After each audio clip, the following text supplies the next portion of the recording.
Noah Thornton, 8 years old, sat alone in his father's mansion, the home of the most powerful mafia boss on America's East Coast. Another failing science test was still hidden in his school bag, and the boy was certain he was a broken child, defective, a disappointment to the Thornton bloodline. Celeste Brennan, the new housekeeper, watched in silence as he wrestled with equations no 8-year-old should ever have to face. Her heart felt as if it were shattering, because she knew exactly how to help him, but helping meant exposing the pharmacological genius she had kept buried for 3 years, ever since powerful people had threatened her life, murdered her mentor, and stolen the research that could change medicine forever. She had sworn she would never teach again, that she would live unseen, that she would survive at any cost. And then, one afternoon, when Asher Thornton came home early and heard his son's laughter, for the first time since the boy's mother died 2 years ago, he followed that sound and stopped cold in the doorway, unable to speak, because before him was the woman he had hired to scrub floors, teaching Noah college-level chemistry like a master professor. And from that moment on, nothing would ever be the same again. If this story has made you curious, please tap like and share it with someone who needs to hear it. Subscribe now, because what happens next will leave you breathless. Celeste sensed his presence before she even had time to turn around. A cold current slid up her spine, and when her eyes met the figure of Asher Thornton frozen in the doorway, her heart seemed to stop, suspended in one long, endless beat. He stood there tall and silent, steel-gray eyes never leaving her for even a second. Celeste couldn't read the expression on his face, and that uncertainty frightened her more than any burst of rage ever could. But before she could open her mouth to explain, Noah jumped down from his chair and ran to his father with the brightest smile she'd ever seen. "Dad, you're home, Dad. Look, Miss Celeste taught me about molecules. I get it now." "Dad," Noah babbled, completely unaware that the air in the room was stretched tight as a wire. The boy threw his arms around his father, and in that instant Celeste saw something change in Asher's eyes as he looked down at his son. The coldness softened, just for a flicker, before it returned as if it had never left. Asher set a hand on Noah's head, his voice low and even as he signaled to the man standing behind him. "Miles, take Noah to bathe and get him ready for bed." Miles Crawford, Asher's loyal bodyguard, stepped forward and gently led the boy away. Noah turned back to wave at Celeste, the smile still whole on his lips. "Good night, Miss Celeste. We'll keep studying tomorrow." Then the boy disappeared behind the door, leaving Celeste alone to face the most powerful mafia boss on America's East Coast. "Come with me," Asher said, and his tone wasn't an invitation. Celeste followed him down the long, hollow hallway, each step echoing on the marble floor like a countdown to her sentence. They stopped in front of his office, the room she had never once been allowed to enter during the 6 months she'd worked here. Asher opened the door and went in first, not turning back to check whether she was following. He knew she would. The room lay submerged in darkness, lit only by a desk lamp that cast interwoven bands of shadow and light, like an interrogation room from the movies Celeste used to watch. Asher sat down behind the massive oak desk, leaning back in his chair, both hands placed in front of him. He said nothing, only looked at her with steel-cold gray eyes. "Sit," he finally said. Celeste lowered herself into the chair opposite him, fighting to keep her hands from trembling. She had survived 3 years on the run, had faced a fear that once felt impossible to outlive. She wasn't going to break here. The silence stretched, maybe 30 seconds, maybe an entire lifetime. Asher was reading her, searching for every crack in the calm shell she was trying to hold together. "Who are you really, Miss Brennan?" he asked at last, his voice deep and unhurried. "I'm your housekeeper, Mr. Thornton," Celeste replied, her voice steadier than she expected it to be. Asher tipped his head to one side, a faint smile appearing on his mouth that never reached his eyes. Housekeepers don't teach molecular biochemistry to 8-year-olds. Then he did something Celeste didn't expect. He slid a file across the desktop toward her. Celeste looked down, and the blood in her body seemed to turn to ice. It was a file on her, with her photograph pinned at the top corner. "Celeste Brennan, 27 years old, born in Boston." Asher read aloud, his tone even, like he was reviewing a financial report. "No employment history before 3 years ago. No academic records. No bank accounts. No lease agreements. No trace of anything that suggests you existed before that point. As if you stepped out of nothing." Celeste didn't speak. She couldn't. "I had someone investigate you starting last week," Asher went on, and this time there was something different in his voice. "Not because I suspect you mean harm to my family, but because I realized my son is changing. And I want to know who is behind that change." He paused, and when he spoke again, his voice softened, almost fragile, as if the armor he'd worn for so many years had suddenly developed a small crack. "My son is laughing, for the first time in 2 years since his mother died." "Why?" Celeste looked into his eyes, and in that moment she no longer saw a terrifying mafia boss. She saw a father desperate for an answer, a man who had lost his wife, and had nearly lost his son as well, swallowed by grief.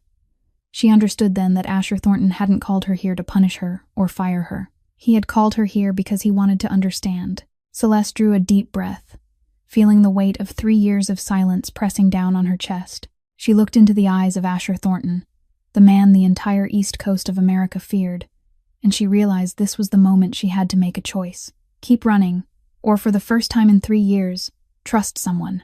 "My real name is Celeste Brennan," she began, her voice slow and careful. "That part isn't false." Asher said nothing, only leaned forward slightly, signaling for her to continue. 3 years ago, I was a graduate researcher at MIT, specializing in pharmaceuticals. I was one of the top students in my class, and I had the honor of working under the guidance of Dr. Eleanor Vance. She stopped for a second when she said the name, the pain still fresh even after 3 years had passed. Dr. Vance was one of the greatest scientists in the field of pharmaceuticals. She was leading a breakthrough study on a new generation cancer treatment, 10 times cheaper than the medications currently available, more effective, and capable of saving millions of lives around the world, especially those who didn't have enough money to pay for expensive treatment methods. Asher listened, his eyes never leaving her for even a second. Raymond Hayes, the CEO of Hayes Pharmaceuticals, one of the largest pharmaceutical corporations in America, wanted to buy that research, Celeste continued, and her voice hardened when she spoke the name. He offered a sum he called generous, but in truth it was only a small fraction of the work's real value. And more importantly, he wanted total control. He wanted to set the price of that drug however he pleased, turning it into a massive profit machine instead of saving the people who needed it most. "Doctor," Vance refused, Celeste said, her voice carrying both pride and pain. She said the research belonged to humanity, not to shareholders. She wanted it widely distributed, affordable, so anyone who needed it could reach it. Celeste paused, and when she spoke again, her voice was almost a whisper. 2 weeks after refusing Hayes, Dr. Vance died in a car accident. The police ruled it an accident, brake failure, but I know the truth. That car had been serviced a week before, and right after she died, the entire research vanished from the lab. 1 month later, Hayes Pharmaceuticals announced a breakthrough cancer treatment study, identical to our work, and Raymond Hayes declared it was his company's achievement. Asher remained silent, but his jaw tightened. "I'm the only one still alive who knows the truth," Celeste said. And right after Dr. Vance's funeral, I received a text message. Just one line. "You're next if you open your mouth." I ran that very night. I left everything behind, my apartment, my friends, my career, even my identity. I changed everything, lived like a ghost for 3 years, jumping from one city to another, from one job to the next. I swore I would never use my knowledge again, never teach anyone anything, because that was the only way I could stay alive. Her voice caught as she went on. But then I met Noah. She glanced toward the door, where the boy had disappeared with Miles only minutes earlier. I saw him sitting alone every morning, counting the tiles on the floor, hiding failing tests in his school bag, and believing he was a broken child. I couldn't bear it, Mr. Thornton. I couldn't watch that boy believe he was stupid, because he isn't. Asher lifted one eyebrow slightly, and Celeste knew this was the most important moment. "Noah isn't developmentally delayed," she said, her voice steady and clear. "Your son has no intellectual problem at all. He simply processes information differently. His brain works in patterns, in images, in sound, not in the way school insists on teaching. When the teacher writes dry numbers on the board and demands he memorize them, his mind can't take them in. But when I taught him molecules with colored candies, when I explained math through music, he understood immediately." She looked straight into Asher's eyes. "Your son is a genius, Mr. Thornton. It's just that no one has been willing to teach him in the language he understands." Asher didn't speak for so long that Celeste thought she could hear her own heartbeat. Then she saw something shift on his face, a crack in the steel armor he always wore. He remembered how many times he had believed teachers who said Noah had a problem, how many times he had looked at his son with disappointment instead of trying to understand, How many times he had let work swallow him and left the boy alone with the grief of losing his mother and the feeling that he was a failure. Guilt rose in his chest, thick and sharp as a blade. He had been wrong.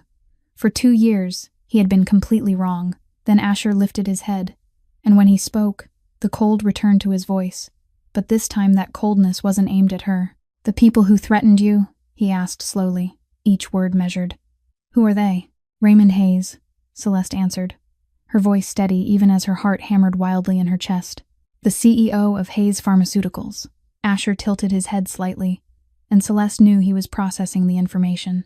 Hayes Pharmaceuticals wasn't an unfamiliar name. It was one of the largest pharmaceutical conglomerates in America, on the Fortune 500 list, with a market value in the tens of billions of dollars and influence that stretched across the entire healthcare industry.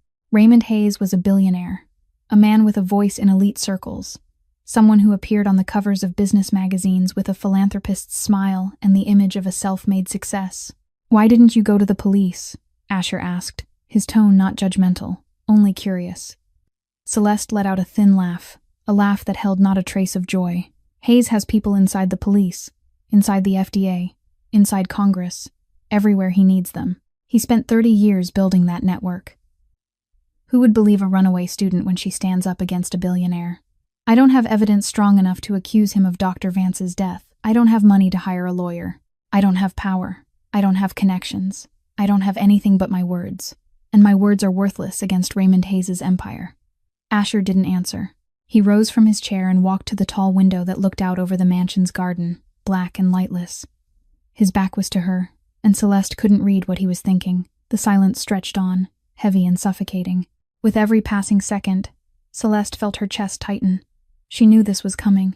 He would send her away. A mafia boss trying to legitimize his empire wouldn't want trouble with a pharmaceutical billionaire who had ties to both the FBI and the FDA. She was a burden, a potential danger, and Asher Thornton hadn't become the most powerful man on the East Coast by making foolish decisions. She had braced herself to hear the refusal, to pack her things and vanish into the night the way she had so many times before. But when Asher turned back, what he said made her go still. "I need an official tutor for Noah. Do you want the job?" Celeste blinked, not sure she'd heard him correctly. "You're not firing me?" Asher looked at her with an expression she couldn't decode. "Fire you and lose the only person who has made my son laugh in 2 years? I'm not that stupid, Miss Brennan." He returned to his desk and sat down again, his voice settling back into the cold, practical tone he used when negotiating business. "Here is my deal. Your salary will triple from what it is now. You'll move into a private room in the east wing of the mansion, near Noah's room. Miles will handle your security 24/7. No one gets to you without going through my people. In return, you stay. No disappearing in the middle of the night, no running without a word. If there's a problem, you tell me first." Celeste shook her head, not in refusal, but because she couldn't believe what she was hearing. "You don't understand, Mr. Thornton. If they find me here, you and Noah will be in danger. I can't let that happen. I can't bring trouble to that boy after everything he's already endured." Asher stood and came around the desk, stopping directly in front of her. He was nearly a head taller, and when he looked down, his gray eyes were hard as steel. "Let me worry about that." His voice wasn't loud, it wasn't threatening, but it carried an absolute certainty that made Celeste understand it wasn't empty talk. It was a promise from a man who had never broken one, and who had enough power to make his promises real. Celeste looked into his eyes, and in that moment she realized something. For the first time in 3 years of running, 3 years of living in fear and solitude, someone was standing on her side. Not because she begged, not because she had something to trade, but simply because he chose to. For his son, for the laughter she had brought back into this house. She drew a deep breath, and when she spoke, her voice no longer trembled. "I'll take the job." 3 weeks had passed since the night Celeste told Asher the truth, and the Thornton family's cold mansion began to change in ways no one could have imagined. That afternoon, Celeste sat beside Noah at the piano in the living room, late sunlight streaming through the tall glass windows and laying long shadows across the ivory keys. "Try playing this part," she said gently, resting a hand on the boy's shoulder. Noah placed his small fingers on the keys and began to play a simple melody. Celeste listened, then smiled. "Do you know why this passage sounds beautiful?" she asked. Noah shook his head, wide eyes fixed on her, waiting. "Because every note has a number," Celeste explained. "When you play the right proportion between the notes, The sound becomes harmonious. Math is hidden inside music, Noah. Middle C and G have a ratio of 2 to 3, and that's why they sound pleasing when played together. Noah blinked, and Celeste saw the magical moment happen in his eyes. Light flared there, as if a door had just opened inside his mind. For the first time, music and math connected in a way he could understand. "So when I play music, I'm doing math, Miss Celeste?" the boy asked, his voice brimming with excitement. Celeste nodded, her smile bright. "Exactly, and you're better at both than you think." 1 week later, the next miracle happened. At school, the teacher called Noah to the board to answer a question about fractions. The whole class turned to look at him, and Noah knew what they were thinking. They were waiting for him to fail, like every other time, waiting to sneer, waiting to confirm that Noah Thornton was the slowest kid in the class. Noah stood at the board, his hands trembling slightly. He closed his eyes and thought of the notes, of the piano, of Miss Celeste's gentle voice. Middle C and G, a ratio of 2 to 3. Fractions weren't meaningless numbers, they were music. He opened his eyes and wrote the answer on the board, his voice shaky but clear as he explained the steps. The classroom fell silent. The teacher stood there, her mouth slightly open in surprise. "That's right, Noah," she said, after a long pause. "Completely correct." That very afternoon, Celeste received an email from Noah's teacher. "Noah has made astonishing progress in recent weeks. I have never seen him this confident. What did you do?" Celeste read the email and smiled, but she didn't reply. Some things didn't need to be explained with words. That night, Asher came home earlier than usual. He had seen the email through the mansion's security system, and something in him urged him to return at once. He stopped outside the door of Noah's study, where warm yellow light spilled through the crack of the half-open door. Inside, Noah was sitting beside Celeste, the boy beaming as he explained the piece of music he had just composed.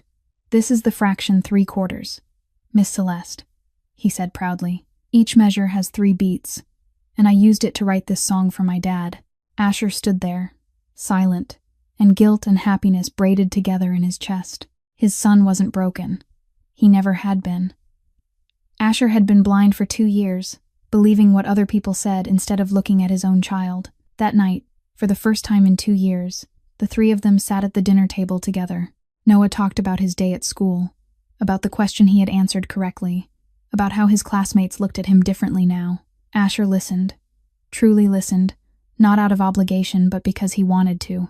Celeste watched father and son, warmth spreading through her, and she realized she was beginning to think of them as family. This house was slowly gaining a heartbeat, but far away, darkness was quietly drawing closer. Hundreds of miles away, in a 40-story glass tower rising in the heart of Manhattan, Raymond Hayes stood by the window of his office, looking down at the city like a king surveying his kingdom. He was the CEO of Hayes Pharmaceuticals, one of the largest pharmaceutical corporations in America, a man whose name appeared on the covers of business magazines and was spoken aloud at elite charity galas. But behind that generous smile and the polished image of a respectable philanthropist was someone else entirely, a man willing to do anything to protect his empire. A knock sounded at the door, and Hayes turned as a man stepped inside.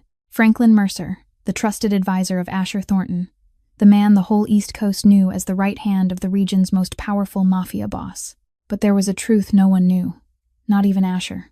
Franklin had been working for Hayes for 8 years, selling each scrap of information about the Thornton empire in exchange for money and the promise of power someday. "Thornton is going legitimate faster than I expected," Franklin said as he sat in the leather chair across from Hayes' desk. "He's gradually pulling out of underground operations, moving money into real estate and technology. He's harder to control than before." Hayes turned back, gray eyes cold as he watched Franklin without blinking. "You've worked for me for 8 years. Don't tell me you can't control a mafia man." Franklin shrugged, his expression unshaken under Hayes' sharp stare. "I'm controlling him. I'm just reporting the situation. But there's something else you might want to know." Hayes tipped his head slightly, signaling for him to continue. "Thornton hired a new housekeeper about 6 months ago. At first I didn't pay attention, just a young woman doing chores around the house. But lately she's been promoted to tutor for the boy, Noah." Franklin took out his phone and set it on the desk, the screen showing a photograph captured from a hidden surveillance camera he had planted inside the Thornton mansion. The image showed a young woman sitting beside an 8-year-old boy, the two of them bent over a book together. Hayes picked up the phone, and when he studied the woman's face more closely, The blood in his veins seemed to turn to ice. His features darkened, his eyes narrowing into two cold slits. "I know her," Hayes said, his voice low and dangerous. "She was Eleanor Vance's student." Franklin lifted an eyebrow. "Eleanor Vance? The woman who died in a car accident 3 years ago?" Hayes didn't answer right away. He rose and went to the liquor cabinet, poured himself a glass of whiskey. "The research Vance was doing was worth $4 billion, Franklin. The drug got FDA approval last year. My company's stock jumped 300%. I spent 30 years building this empire, and Eleanor Vance wanted to give that research away, wanted to turn it into a cheap drug anyone could buy. Stupid." He took a sip of whiskey, his gaze distant as if he were staring into the past. "I didn't kill anyone. I simply removed obstacles. And Celeste Brennan is the last obstacle. She's the only living witness who knows the truth about Vance's death and the real origin of that research. If she opens her mouth, everything I've built will collapse." Franklin nodded slowly. "The problem is, she's under Thornton's protection. Security at the mansion is tight, and Miles Crawford stays on her 24/7. She's hard to reach." Hayes set the whiskey down and looked again at the photo on the phone screen. His eyes lingered on the boy sitting beside Celeste, and a cold smile touched his mouth. "We don't need to reach her," Hayes said slowly, each word deliberate. "We only need to reach what she cares about most." At the same time, at the Thornton mansion, Celeste was sitting beside Noah in the study, the two of them drawing molecular structures with colored pencils on white paper. Noah giggled as he finished his drawing, and Celeste smiled at the boy. But suddenly, she felt a chill run up her spine. She lifted her head and looked out the window, where darkness was settling over the garden. There was nothing there, only trees and a sky turning violet with dusk. But the instincts forged by 3 years on the run were sounding an alarm inside her, whispering that something was wrong, that someone was watching, that the darkness was coming closer. "Miss Celeste, are you okay?" Noah asked, innocent eyes fixed on her with worry. Celeste turned back and forced a smile onto her lips. "I'm okay, Noah. I'm just a little tired." But inside her, the familiar fear was rising like a tide. A week had passed since the afternoon Celeste felt that chill run up her spine as she stared out the window, and she had tried to convince herself it was only imagination, only the baseless fear of someone who had been running for too long. But that morning, when she went to collect the mail as usual, everything changed. Among the bills and the charity gala invitations addressed to Asher Thornton, there was a white envelope with no return name, no stamp, no indication it had ever gone through the postal system. Someone had placed it directly into the mansion's mailbox, which meant they knew she was here. They had slipped past the security perimeter without being detected. They had come close enough to touch the new life she was trying to build. Celeste felt her hands tremble as she tore the envelope open, and when she saw what was inside, her heart seemed to stop. It was an old photograph, taken 3 years earlier at MIT. In the picture, she was standing beside Dr. Eleanor Vance, both of them smiling brightly, holding research folders they had spent months bringing to completion. Celeste remembered that day, remembered the joy of finishing the most important phase of the project, remembered the way Dr. Vance hugged her and said they were going to change the world. But what made the blood in Celeste's body turn to ice wasn't the photograph. On the back of it, written in red ink like blood, was a short sentence. "We have not forgotten." Celeste stood there in the peaceful garden of the Thornton mansion and felt the world around her collapse. 3 years of careful hiding, 3 years of living like a ghost, 3 years of changing everything from her name to her appearance to the way she walked, and they had still found her. Hayes had found her. And if he knew she was here, then he also knew about Noah, about Asher, about the house that had become her refuge. She knew what she had to do. That night, after the entire mansion had fallen asleep, Celeste quietly packed her things. She didn't have much, only a small suitcase with a few sets of clothes and the handful of keepsakes she had carried with her through 3 years of running. She sat at the desk and wrote a letter, explaining everything to Noah and Asher, apologizing for leaving without saying goodbye, thanking them for giving her a home, even if only for a brief time. Tears fell onto the page as she wrote, blurring the words. But she knew this was the only way to protect them. She placed the letter on the table in Noah's room, looked at the boy sleeping soundly one last time, then turned and walked away. She had just lifted the suitcase when a small voice sounded behind her. "Miss Celeste? Where are you going?" Celeste froze, then slowly turned around. Noah stood in her doorway, his eyes still heavy with sleep but wide with worry. He had woken from a nightmare, seen the light in her room, and come out searching for comfort the way he so often did. "Sweetheart," Celeste began, her voice catching. "I have to go away for a while." "Why?" Noah asked, and his voice started to tremble. "Did I do something wrong?" "No, not you," Celeste said quickly, dropping to her knees so she was level with him. "You didn't do anything wrong, Noah.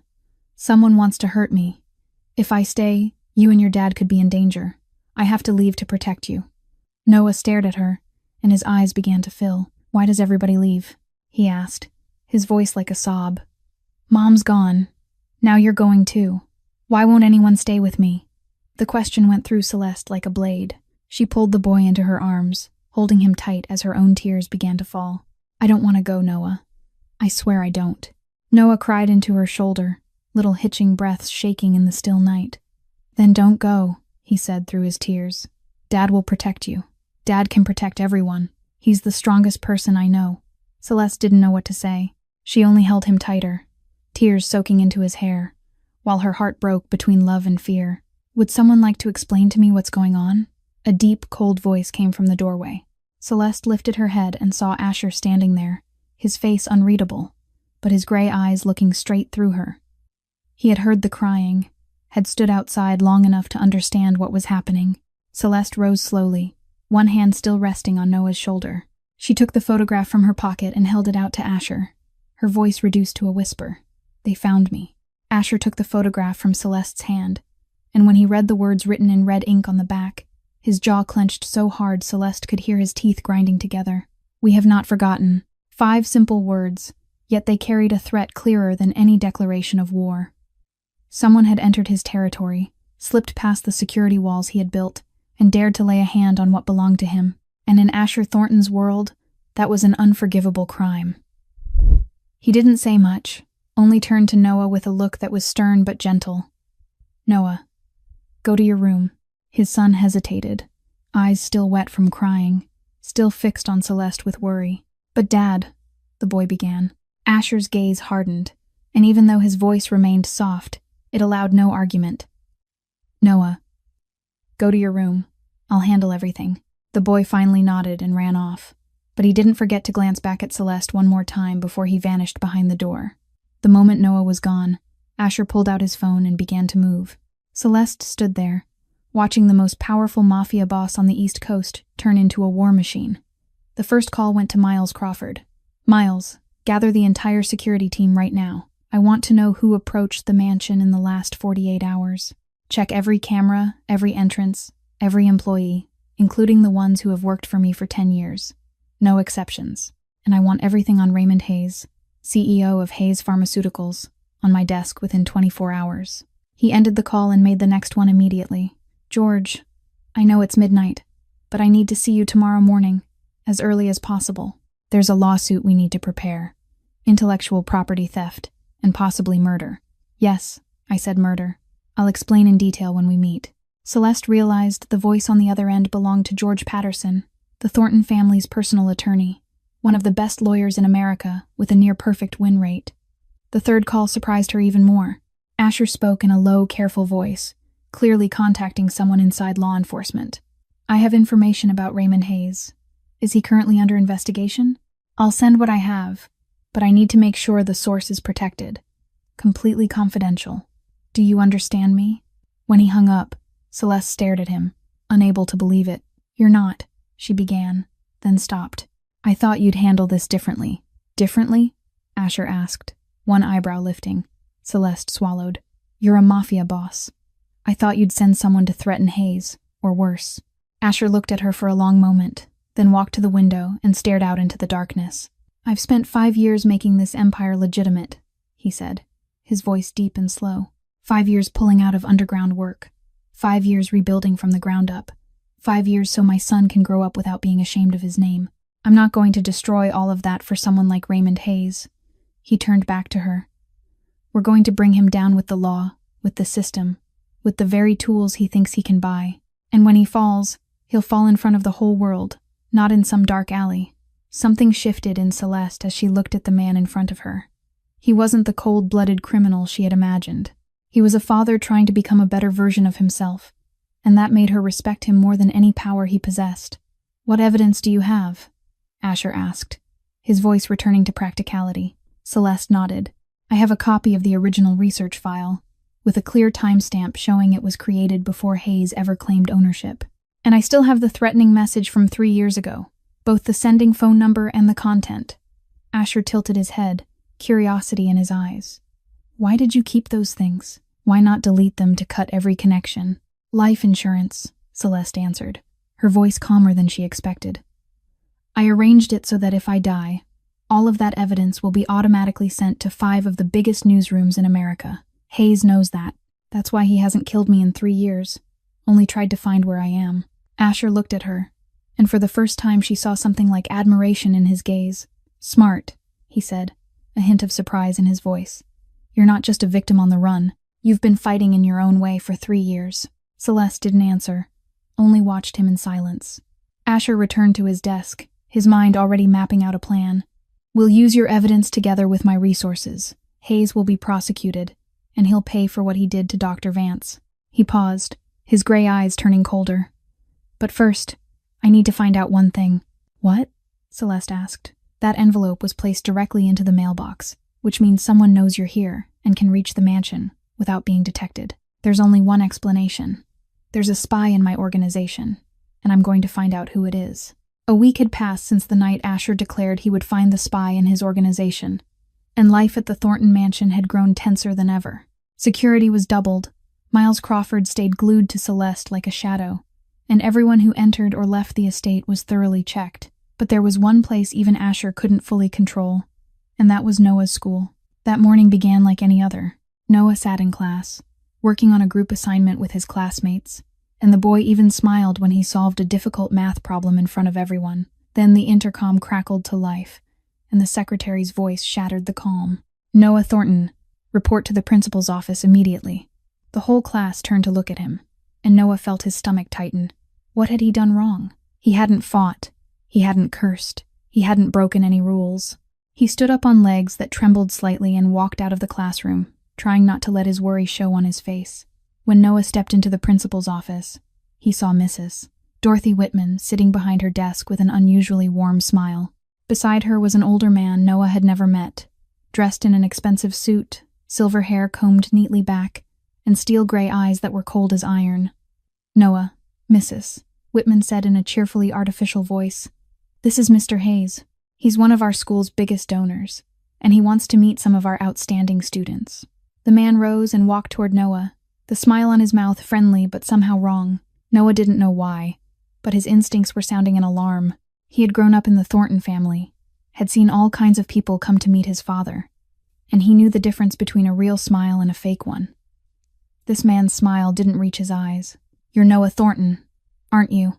He asked, his voice smooth as velvet. I hear you've been improving quickly lately. Your academic performance has gotten significantly better. You must have a very good teacher. Noah took a step back, his eyes never leaving the stranger. I'm not allowed to talk to strangers, he said, his voice small but steady. Hayes laughed, and the sound made Noah shiver. Smart, like your father. Then he bent down, bringing his face closer to Noah's, and his voice dropped so low, only the two of them could hear. Tell your tutor that old friends still remember her, and tell her that some debts never expire. Noah went rigid, his heart pounding wildly in his chest. He didn't understand every meaning behind those words, but he knew it was a threat. He knew this man was dangerous, and he was using Noah to send a message to Miss Celeste. Hayes straightened, the fake smile returning to his lips. It was very nice meeting you, Noah. I hope we'll see each other again. Then he turned to Mrs. Whitman, thanked her for arranging the meeting, and walked out as if nothing had happened. Noah stood there, forcing his face to stay calm even as his whole body shook. He was Asher Thornton's son, and he couldn't cry in front of strangers. He asked Mrs. Whitman for permission to return to class, but the rest of that day he couldn't focus on anything. Hayes's words kept echoing through his mind like a terrifying refrain. The moment the school shuttle dropped him at the mansion gate, Noah ran straight inside without stopping to greet anyone. He found Celeste in the living room and rushed to her, his face pale. Miss Celeste, he said, breathless. An old man came to school asking about you. He told me to tell you that old friends still remember you. Celeste sprang to her feet, the blood in her body seeming to freeze. What did he look like? She asked, her voice shaking. Tall, gray hair, eyes as cold as stone. He spoke with a New York accent and wore a very expensive suit. Mrs. Whitman called him Mr. Hayes. Celeste felt her knees want to give out. Raymond Hayes had gone all the way to Noah's school. He had approached the boy, had used him as a tool to threaten her. A line had been crossed. Just then, Asher walked into the room, and when he saw Celeste's pallor and the fear in his son's eyes, he knew something serious had happened. "What is it?" he asked, his voice sharp with cold. Noah told him everything, word for word, and with every sentence the boy spoke, Celeste saw the fury in Asher's eyes flare hotter, but he controlled it, pressed it down, turning it into something colder and far more dangerous. He pulled out his phone and called Miles, his voice even and slow as ice. "Hayes just crossed the line. He went to my son's school and dared to threaten him. I want to know how he got into that school, who allowed it, and who in our organization provided the information. Find the spy, Miles. It's time to end this." He ended the call and looked at Celeste, his gray eyes hard as steel. "This isn't only about you anymore. This is about my family." After the day Hayes appeared at Noah's school, Asher poured every resource he had into hunting down the spy inside his organization. Every trail led to a name he didn't want to believe. Franklin Mercer, the man who had worked at his side for 10 years, the man he had once considered a brother. But Asher didn't act on emotion. He needed proof, and he knew exactly how to get it. That afternoon, Asher summoned Franklin to his office, with a grim expression. "I've thought it through," he said, his voice tired as if he were under crushing pressure. "Hayes is getting closer, and I can't take risks with Noah and Celeste. I'm taking them to the cabin in Vermont for a few days. It's quieter there, easier to protect, just to make sure they're safe while George prepares the lawsuit." Franklin nodded, his expression unchanged, but Asher noticed his eyes blinked faster than usual. "Good idea. I'll arrange the security team right away." "No need," Asher replied coldly. "Miles can handle it. You focus on work here." Franklin left, and Asher counted the seconds. He knew that if Franklin was the traitor, he would contact Hayes immediately. And just as Asher expected, less than an hour later, Miles's phone buzzed with a message from the surveillance team. Franklin had just called an unfamiliar number, and they had recorded the entire conversation. 2 days later, when Hayes's men showed up at the cabin in Vermont, they found neither Noah nor Celeste. Instead, they walked straight into a trap. Miles and Asher's security team were already lying in wait, and in less than 5 minutes, 3 of Hayes's thugs were taken into custody, along with phones full of texts and calls that could be traced back to their owner. That night, Asher called Franklin to the office. The room was drowned in darkness, lit only by a desk lamp casting pale yellow light across the oak tabletop. Miles stood guard at the door, his face cold as ice. Franklin walked in, and even though he tried to keep his composure, Asher saw the bead of sweat glinting on his forehead. Asher said nothing. He simply placed a phone on the desk and pressed play. Franklin's voice filled the silent room, clear and impossible to deny. "Hayes, Thornton is taking her and the kid to the cabin in Vermont. This is the best chance to act." Asher stopped the recording and looked at Franklin, his gray eyes cold as winter. "How long, Franklin?" Franklin went pale, but still tried to fight for air. "Asher, this is a misunderstanding. I can explain." "Explain?" Asher asked, his voice even and slow, like a blade being sharpened on stone. "Explain how you've been selling my information to Hayes for how many years. Explain how you put my son in danger." A deadly silence smothered the room. Then Franklin changed. The loyal mask fell away, and beneath it was the twisted face of a man who had been hiding hatred for too long. "You think you can make everything legitimate?" Franklin snarled, poison in every word. "You think you can wash your hands and become a respectable businessman? We're criminals, Asher. We always have been. We always will be. You're lying to yourself. But you're not fooling me. Hayes pays me twice what you pay, and he doesn't live in a fantasy like you do." Asher stood, walked around the desk, and stopped directly in front of Franklin. He was half a head taller than the traitor, and when he looked down, there wasn't a trace of mercy in his eyes. "The difference between you and me, Franklin," he said slowly, each word deliberate, "is that I'm changing. I'm building a future my son can be proud of. And you're going to prison." He nodded to Miles, and in an instant, Franklin was cuffed and dragged out of the room, his curses echoing down the hall until the door slammed shut. The next morning, George Patterson arrived at the mansion with a thick stack of files. The attorney looked at Asher and Celeste with a rare smile on his usually stern face. With Franklin's testimony and Miss Brennan's evidence, we have enough to prosecute Hayes for intellectual property theft, extortion, and involvement in Dr. Vance's death.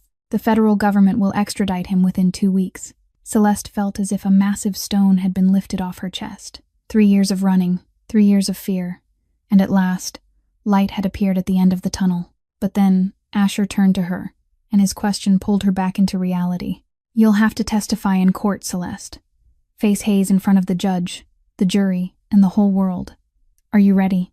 2 weeks later, the Manhattan Federal Courthouse was drowning in a sea of people and camera lenses. Reporters poured in from everywhere, crowding the entrance to capture a historic moment as one of the most powerful CEOs in America was brought to trial. Raymond Hayes, the man whose name had once appeared on the covers of the most prestigious business magazines, now sat at the defendant's table facing 3 grave charges: intellectual property theft, extortion, and involvement in the death of Dr. Eleanor Vance. Security was tightened to the point of suffocation because Hayes had too many enemies, people he had trampled on, as he clawed his way to the peak of power.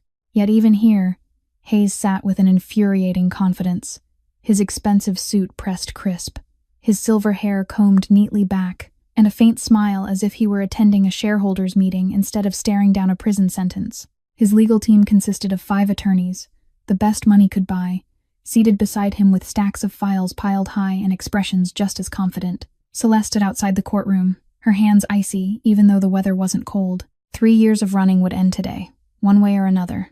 She would face the man who had stolen her mentor, stolen her career, stolen 3 years of her life, and she would do it in front of the entire world.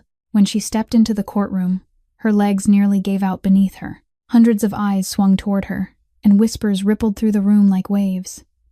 But then she saw Asher sitting in the very first row, and when his gray eyes met hers, he gave a small nod.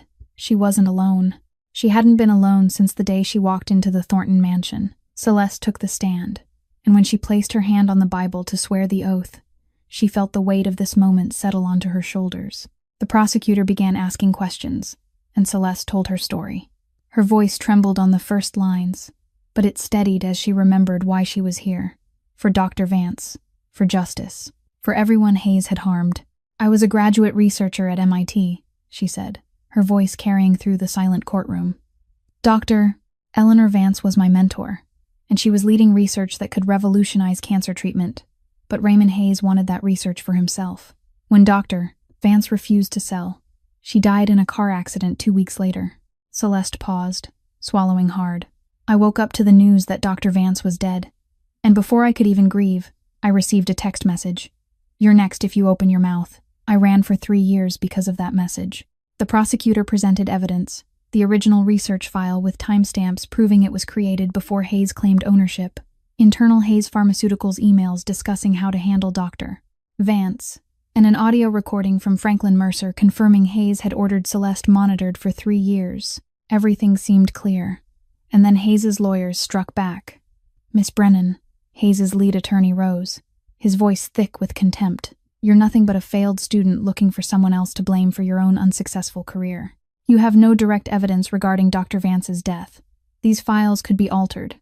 These emails could be fabricated. You expect the jury to believe the word of a runaway against a businessman with a respected 30-year record?" Celeste felt her blood boil, but she held herself still. She knew the attorney was trying to make her lose control, and she wouldn't give him that chance. But even as she answered every question flawlessly, she realized the case was sliding into a stalemate. The technical evidence was strong, but Hayes's lawyers were planting doubt in the jury's mind. Hayes sat there with that faint smile, and Celeste knew he thought he would walk away. Something was needed to break the balance, testimony that couldn't be dismissed. Right then, George Patterson leaned in close to Asher and whispered something in his ear. Celeste saw Asher's face change, from stern to shocked, then to refusal. "No," he said loudly enough for her to hear. "I'm not letting my son do that." And then a small voice spoke from behind them. "Dad." Noah appeared from the row behind, the boy's eyes shining with a determination no one would have expected from an 8-year-old. "I want to help Miss Celeste. I have to do this." Asher looked at his son, and in that moment the entire courtroom seemed to stop breathing. This was the hardest decision of his life, to let his small child step into this storm. But when he looked into Noah's eyes, he saw something he hadn't recognized for far too long. His son was no longer the frightened, insecure little boy. He had grown. He had become stronger, and he wanted to fight for someone he loved. The silence stretched on. Then Asher nodded. Noah walked up to the witness stand, and the courtroom fell utterly quiet as they watched an 8-year-old boy sit down in a chair far too large for his small body. Noah sat on the witness stand, his small feet not reaching the floor, yet his eyes were bright and steady in a way no one in that courtroom had expected. The judge looked down at him with concern, his voice gentler than it had been with the adults. "Can you speak slowly and clearly, Noah?" "Yes, sir," Noah answered, his clear young voice carrying through the silent room. George Patterson stood and walked closer to the stand, careful to keep enough distance that he wouldn't frighten the boy. "Can you tell everyone about your teacher?" he asked softly. Noah nodded, and when he began to speak, the whole courtroom seemed to hold its breath. "Miss Celeste was the first person who taught me without thinking I was broken," he said, his voice trembling slightly but each word distinct. "Before she came, I thought I was stupid. Everyone said it. The school said it. The kids said it. Even sometimes I thought my dad thought it too." Asher sat in the front row, and hearing those words felt like someone had driven a blade straight into his heart. He hadn't known how long his son had carried that pain, and he had been too blind to see it. "But Miss Celeste said I'm not stupid," Noah went on. "She said I just learned differently. She said my brain is like music. It doesn't play the normal way, but it's still beautiful. She taught me math with music. She taught me science with colors. She said knowledge is for helping people, not controlling them. She never yelled at me when I got something wrong. She just asked, 'Why do you think it's wrong?' And she waited for me to find the answer myself." People in the courtroom began to wipe their eyes. Even some members of the jury couldn't hide the emotion on their faces. Patterson waited a moment, then asked the next question. "Have you ever met Mr. Hayes?" Noah nodded, and his eyes suddenly hardened in a way that didn't belong to a child his age. "Then one day an old man came to my school. The courtroom went so still you could have heard the second hand of the clock on the wall. He said his name was Mr. Hayes. He smiled at me, but his eyes didn't smile. I know the difference. I've seen a lot of people like that when they come to see my dad. He said to me, 'Tell your tutor that old friends still remember her.' And he said, 'Some debts never expire.'" Noah turned his head and looked straight at Raymond Hayes, his gaze unshaken by the cold stare of the man who had threatened his teacher. "I knew it was a threat. I'm not stupid.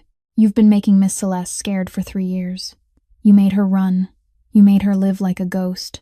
You made her hide everything she's good at. But I'm not afraid of you." Hayes went pale, the confident smile on his mouth vanishing completely. His legal team glanced at one another in alarm, knowing that the testimony of this 8-year-old was destroying everything they had tried to build. No one could dismiss a child's words. No one could accuse him of lying or chasing profit. Noah was the most perfect witness the prosecution could have dreamed of. Then Noah turned to Celeste, and his voice began to shake as feeling rose in him. "Miss Celeste saved me. She came into my house when I thought I was a broken kid, when I thought I would never be good enough for my dad to be proud. She told me I'm not broken. She showed me I can do anything if someone will teach me in the way I understand. She gave me laughter." His eyes were red, but he didn't cry. "Now it's my turn to save her." Celeste broke down, tears streaming down her cheeks, and she didn't bother to wipe them away. Asher gripped the arms of his chair so tightly his knuckles went white. His jaw clenched to hold back the storm of emotion in his chest. All around the courtroom, people were wiping their tears, even veteran reporters who had watched hundreds of trials.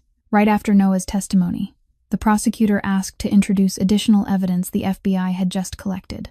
Recordings of Hayes ordering that dissenters inside the company be dealt with, illegal financial transactions showing he had laundered money through multiple subsidiaries, and testimony from a former Hayes Pharmaceuticals employee confirming a culture of intimidation and retaliation had existed inside the company for many years. Hayes sat there, his face gray, every trace of confidence dissolved.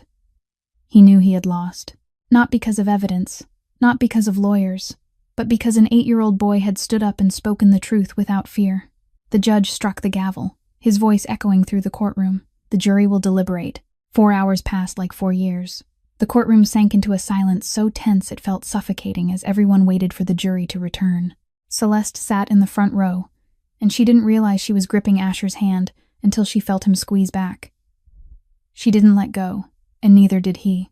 Noah sat between them, unusually quiet, his eyes fixed on the door to the deliberation room as if he could see straight through it. Then the door opened, and the 12 jurors filed in, their faces giving away nothing at all. Celeste felt her heart race, each beat like a war drum echoing inside her chest.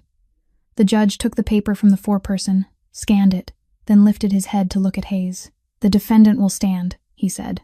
Hayes rose, and for the first time since the trial began, Celeste saw worry in his eyes. "On the charge of intellectual property theft," the judge read, his voice carrying through the hushed courtroom, "the jury finds the defendant guilty." A wave of whispers rolled through the room. "On the charge of extortion and intimidation," the judge continued, "the jury finds the defendant guilty." Celeste felt tears begin to rise, but she forced them back, waiting for the final verdict. "On the charge of second-degree manslaughter, related to the death of Dr. Eleanor Vance," the judge paused for a beat, "the jury finds the defendant guilty." Hayes lurched to his feet, his face twisting with rage. "This is a farce," he shouted. "I'm Raymond Hayes. I built this empire with my bare hands. You can't do this to me." The judge struck his gavel, his voice hard as steel. "Mr. Hayes, sit down. If you interrupt these proceedings one more time, I will hold you in contempt of court." Hayes sat, but his eyes still burned with hatred as he stared at Celeste. The judge continued with sentencing. "Raymond Hayes is sentenced to 25 years in federal prison, with no possibility of parole in the first 15 years. Franklin Mercer is sentenced to 15 years for industrial espionage and conspiracy. Hayes Pharmaceuticals is fined $2 billion, and ownership of the cancer treatment research will be returned to the family of Dr. Eleanor Vance." When the court officers stepped forward to cuff Hayes, he passed Celeste and stopped. His cold, gray eyes locked on her with pure hatred, as if he wanted to set her on fire with nothing but his gaze. But Celeste didn't flinch. She looked straight into the eyes of the man who had stolen her mentor, stolen 3 years of her life, and she was no longer afraid. "This is for Dr. Vance," she said softly enough that only he could hear. Hayes didn't answer. He only lowered his head as the cuffs snapped shut and he was led away. The man who had once been one of the most powerful CEOs in America now, nothing more than a prisoner. Celeste stepped out of the courthouse, and when the blinding sunlight fell over her, she felt as if she had been reborn. For the first time in 3 years, she stood in the light without fear.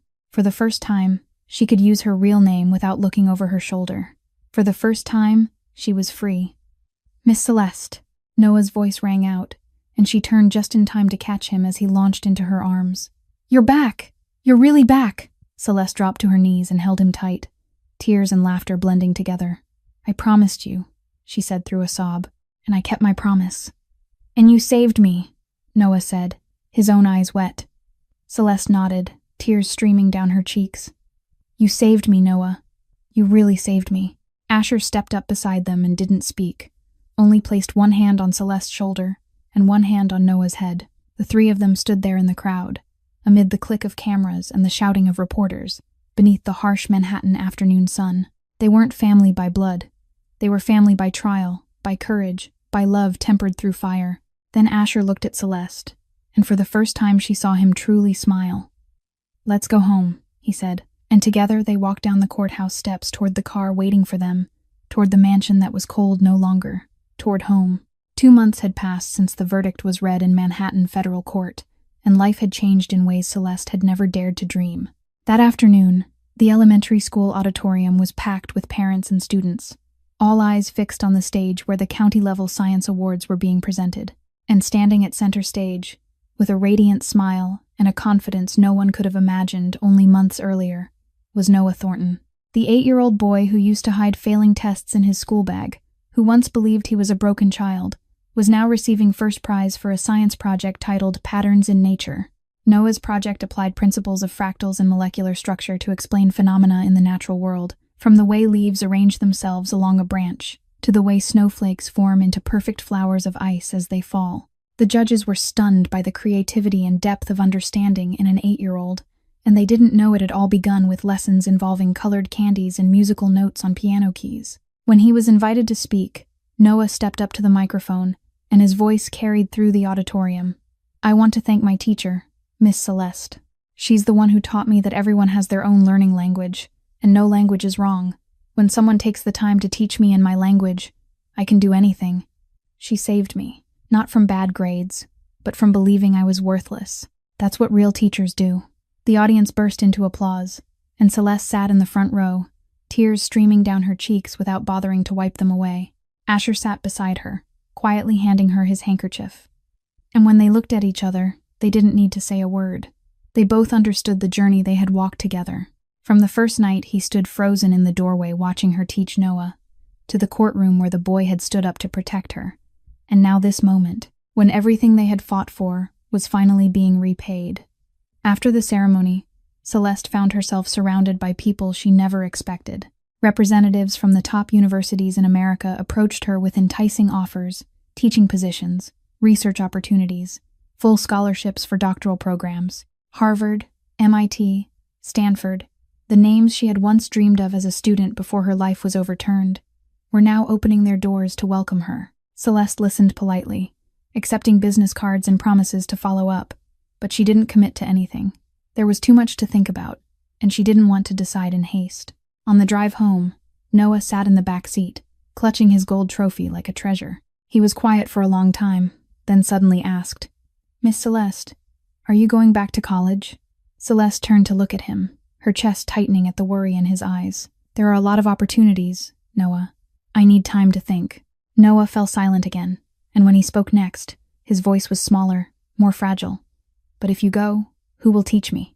Celeste smiled gently. "You've learned how to teach yourself now, Noah. You've learned how to turn everything into music, into color, into your own language. You don't need me anymore." Noah shook his head fiercely, his eyes lighting with determination. "But I want you to stay. We're a team.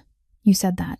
Before Celeste could answer, Asher suddenly pulled the car over to the side of the road and stopped. He turned off the engine, looked at Celeste, and in his gray eyes was something she had never seen before. "I have a proposal," he said, his voice low and serious. "Hear me out, then decide."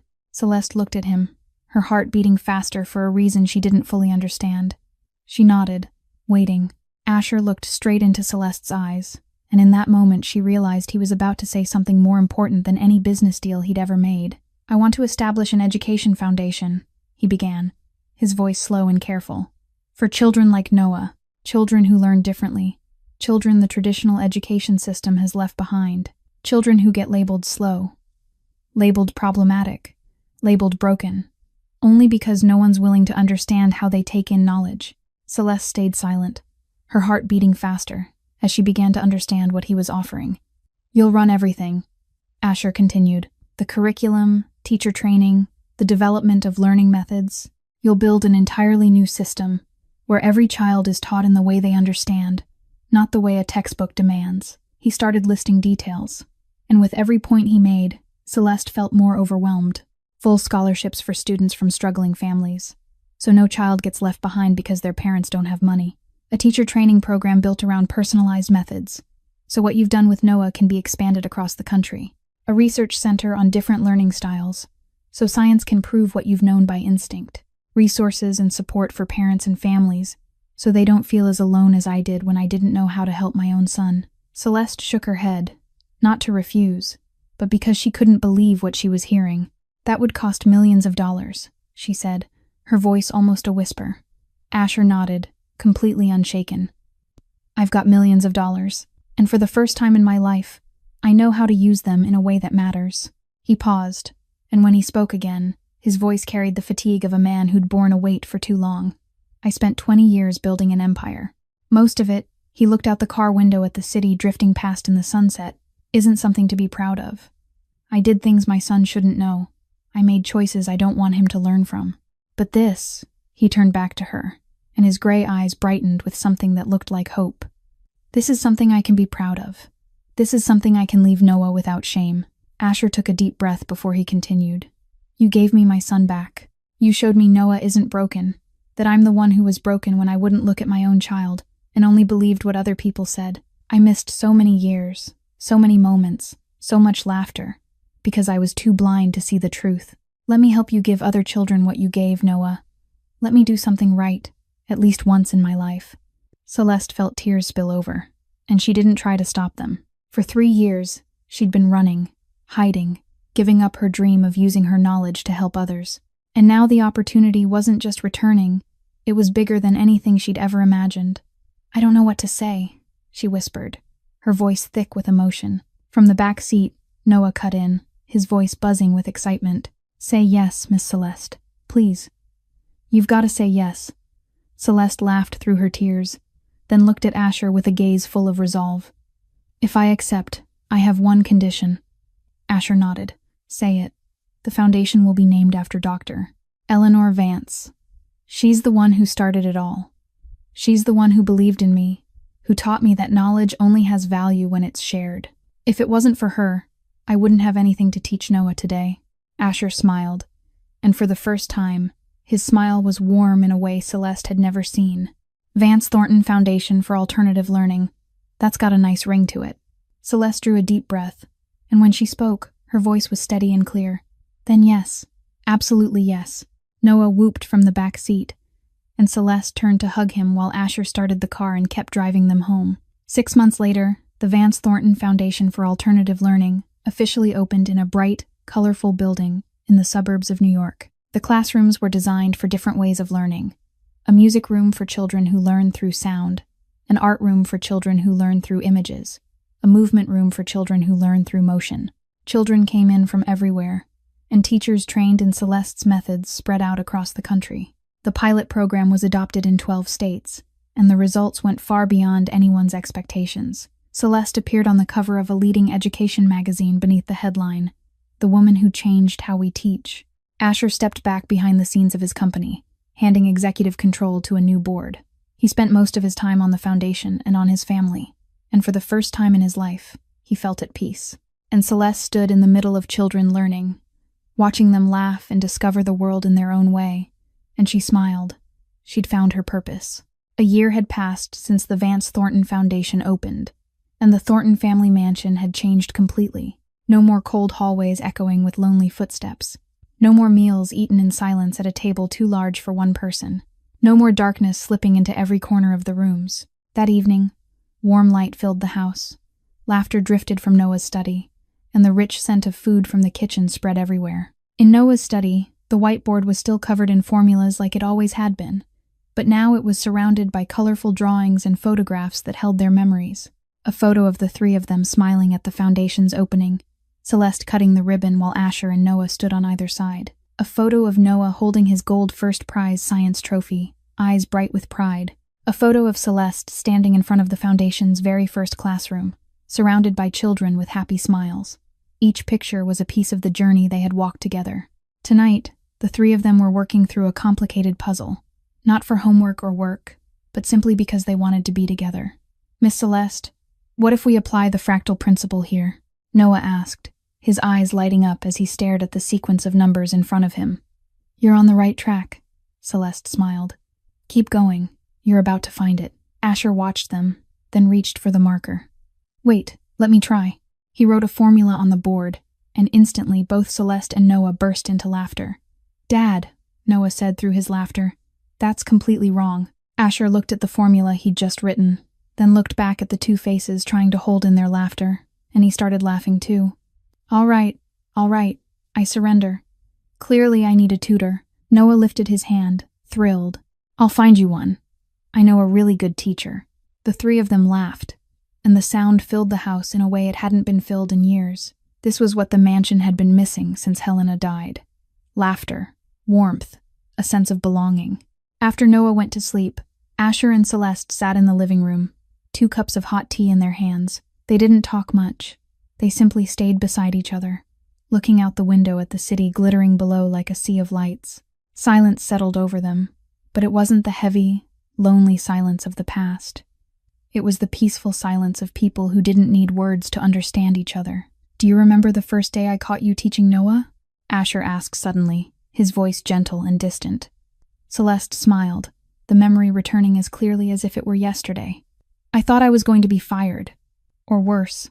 Asher turned to her, and his gray eyes were warm in a way she had never seen in those early days. "And I thought I'd found a miracle." He paused, then added, his voice certain, "I was right." Celeste laid her hand on his, and when she spoke, her voice carried everything she had been holding back for so long. "Thank you for giving me a family." Asher turned his hand over, taking hers, and he answered in a low warmth, "Thank you for teaching us how to be a family." They sat there in that quiet peace, not needing to define their relationship, not needing promises or declarations, only understanding, only being together, only knowing they had found where they belonged. Outside, the city remained restless with its unending rhythm, but inside the mansion that once echoed with loneliness, there was only warmth now, laughter, and the love of a family made not by blood, but by choice. That night, in a room washed with moonlight, Noah lay in bed and stared up at the ceiling, where glow-in-the-dark stars shimmered. He had placed them there with his own hands in a fractal pattern Miss Celeste had taught him, each star a piece of something larger, just like his life. He thought about the road behind him, about the boy who had sat alone in this cold mansion a little more than a year ago, hiding failing tests in his school bag because he was too ashamed for anyone to see them. He thought about the nights he cried by himself because he believed he was broken, stupid, worthless, a disappointment to the Thornton bloodline. Then he thought about the woman who had stepped into his life and changed everything, the one who saw light in him when the whole world only saw darkness. Noah reached for the notebook on his bedside table, the gift Celeste had given him on his birthday. He opened it and wrote in the neatest handwriting he could manage.